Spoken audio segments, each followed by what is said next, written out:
వక్ఫ్ సవరణ బిల్లుపై అధ్యయనం చేసిన జాయింట్ పార్లమెంటరీ కమిటీ రూపొందించిన నివేదికను కేంద్రం రాజ్యసభలో ప్రవేశపెట్టింది. జేపీసీకి చైర్మన్ గా వ్యవహరించిన జగదాంబిక పాల్, బీజేపీ ఎంపీ సంజయ్ తదితరులు ముసాయిదా బిల్లుపై తమ నివేదికను హిందీ, ఇంగ్లీష్ భాషల్లో సభ ముందుకు తీసుకువచ్చారు.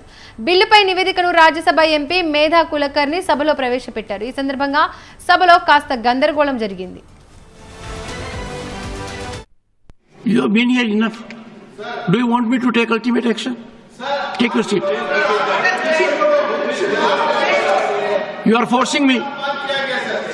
You are not only forcing, the consequences are severe. Please, take your time. Persuade him. Someone should persuade him. Persuade him. Namdo.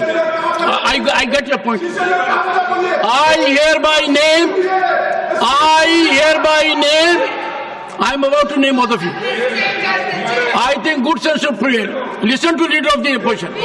Thank you, sir. I am grateful to the leader of the opposition. Yes.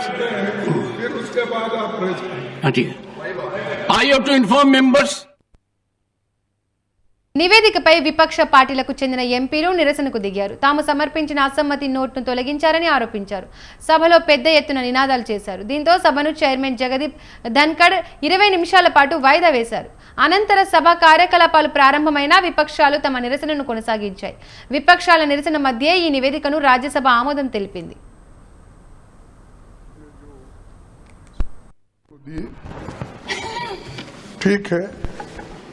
हम उसको मानते हैं, लेकिन यही तरीका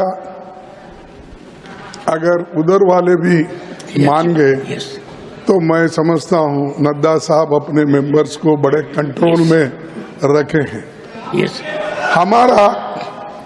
हमारा एक ही विषय है, जो वक्फ बोर्ड की जेपीसी की रिपोर्ट है, जिस रिपोर्ट में अनेक सदस्यों ने अपना डिसेंट नोट दिया है, वो नोट देने के बावजूद भी प्रोसीडिंग से निकालना और उन मेजॉरिटी मेंबर्स के व्यूज सिर्फ उसमें रखकर बुलडोज करना, ये ठीक नहीं है, ये कंडेमेबल है और एंटी डेमोक्रेसी है, एंटी प्रोसीजर है।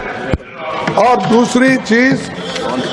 दूसरी चीज नॉन स्टेक होल्डर्स बाहर से बुला के उनको जो होना, उन लोगों को खड़ा करके उनका स्टेटमेंट ले रहे, और जो इतने लोग पार्लियामेंट में जो भी डिसेंट नोट दिए हैं, क्या उसमें कोई एक पढ़ा लिखा नहीं है, कोई जानता नहीं है, और वक्फ बोर्ड एक्ट को कोई पढ़ा नहीं है? मेरे को बड़ा ताजुब लग रहा है।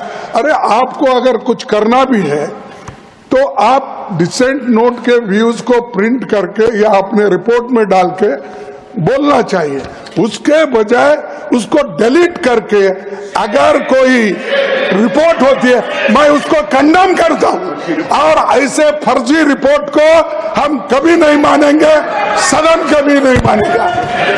और जब प्रोसीजर फॉलो नहीं होती, वो पार्ट ऑफ इस हाउस का विभाग नहीं बन सकता। तो इसीलिए मैं आपसे विनती कर रहा हूं कि उनको डायरेक्शन दीजिए, जो भी रिपोर्ट आई है वो अगर वो रिपोर्ट में डिसेंट व्यूज नहीं है तो उसको वापस भेजिए, निकाल दीजिए, और उसके बाद में फिर एक बार आप पुनर्विचार करके उस सभी डिसेंट व्यूज को डाल के आप पेश कीजिए, फिर आगे क्या होता हम देख लेंगे। आपने जो सलाह हमको दी ठीक है, हम उसको मानते हैं, लेकिन यही